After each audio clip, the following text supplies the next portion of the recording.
Indiana welcomes in their foe that they have not been able to beat for 9 consecutive times. The Purdue Boilermakers come into town, and it's not just a regular Purdue team. This one's probably the best Purdue team that has come in all those 9 tries prior. Yeah, they've matched the best starts in Matt Painter's era at Purdue, 15-2 at this point. They're ranked in the top 5. It's a really good basketball team. It's going to be a huge challenge for this IU ball club to keep that record intact at Simon Scott Assembly Hall this year, because there's no team that will come in here, I don't think, that it will have a better opportunity than Purdue, just because of the talent level that they bring. And you have Trace Jackson Davis. It's a little bit of a question mark. I think he's going to play, but will he be really sore? Continue, from the fall that he took in the Nebraska game. There's all kinds of issues in that regard. So we'll just have to wait and see. I do think Indiana is capable of knocking them off, but they're going to have to play a terrific game, and probably the best game of the year to get it done. Well, the biggest thing is they're going to have to play a complete game, and that's the thing we haven't seen much of. Very little, as a matter of fact. Ohio State was a good example of that, but this is a complete team that they're playing, and they're going to have to play more than a complete game because they're not as good. Purdue just has better talent right now. That's just a fact of the matter. And they played together. These guys have all played together for more than a season. So it's going to take a yeoman's effort, and probably guys doing things better than they have done them this year. Parker Stewart's going to hit shots. All those things are going to have to happen and fall into place. Yep, I think Parker's going to be a critical factor. The three-point shooting is going to be a factor in this ball game, and they are a terrific three-point shooting ball club themselves. You're going to have to stop that. You're going to have to keep them off the boards a little bit, and it's going to be hard to do because you've got 2 of the best in the business in the Big Ten, I should say, and maybe in the country, and Edey and Travion Williams, and they're getting terrific play from their guards, and Jaden Ivey is just a load to deal with. His quickness, his athleticism, all that he brings to the table. And Eric Hunter's starting to play much better basketball for them. Isaiah Thompson was the starter early on. I think Eric Hunter's kind of taken that role away from him. And Mason Gillis has all of a sudden showed up as a three-point shooter too. I mean, he shot the ball as good as anybody in their team from three-point land, and he's a physical guard. Wing, so to speak. So this is going to be a huge challenge. The one thing that has impressed me about Purdue as much as anything, no wonder they redshirted Brian Waddell and the Wren kid.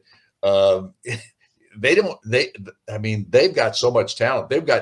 They are a 10 deep team.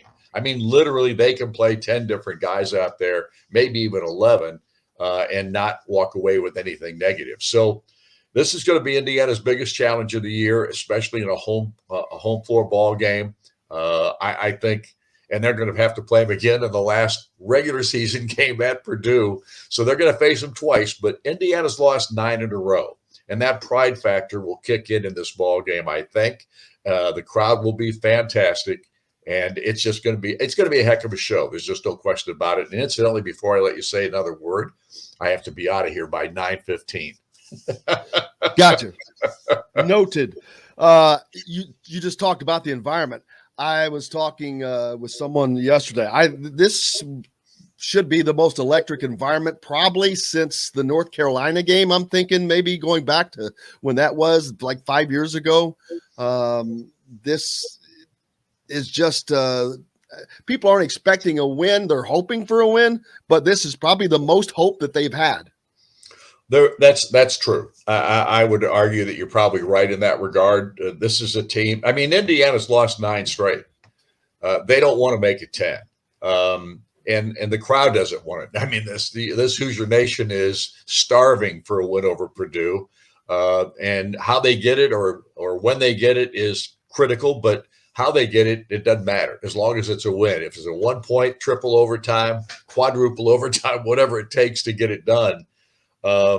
Indiana's fans want Indiana to finally end this struggle that they've had over the last 9 ball games in several years. So, so from that point, I think you're right. I think it's going to be an electric crowd, And it should be a terrific battle. I think Indiana, if they play up to their capability, they will have every opportunity to win this ball game. Yeah, I think that starts with Xavier Johnson staying out of foul trouble.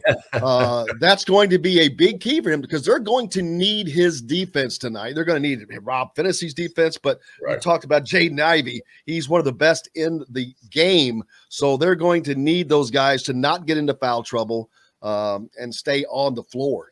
Well, in the same scenario for Indiana's front line guys. I mean, you can't get Trace in trouble. You got to have Race out there. George Geronimo suddenly given this team, and I say suddenly, he's actually been doing it for some time now, but he had his most minutes in the other night, almost a half a ball game played against Nebraska, and he played terrific.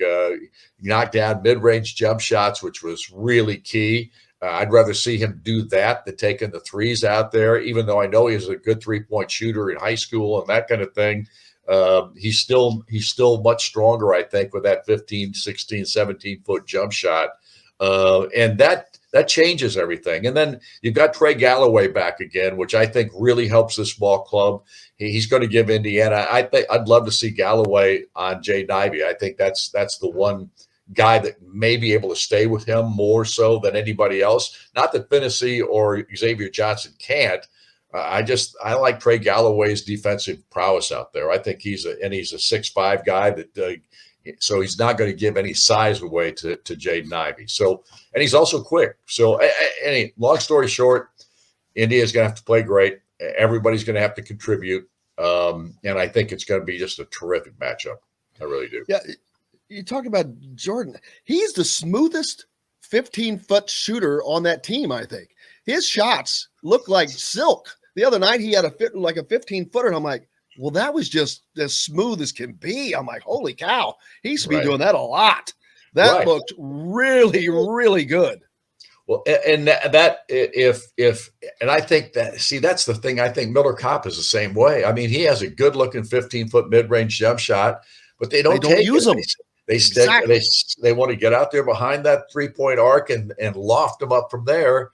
And you got two or three guys in this team that really have a good-looking 15-foot jump shot, and I think they need to use more of that. And fake the three and then step in there for a 15-foot jump shot. Why not? I mean, and it gives you it also forces the defense to do something different, and they can't get ready for it. You know what I mean? Well, that's the alarm call anyway. That's perfect because we want to get you out of here just on time. So I appreciate it, Don. Thank you, sir. We'll see you tomorrow night. Have a good one. The great Don Fischer.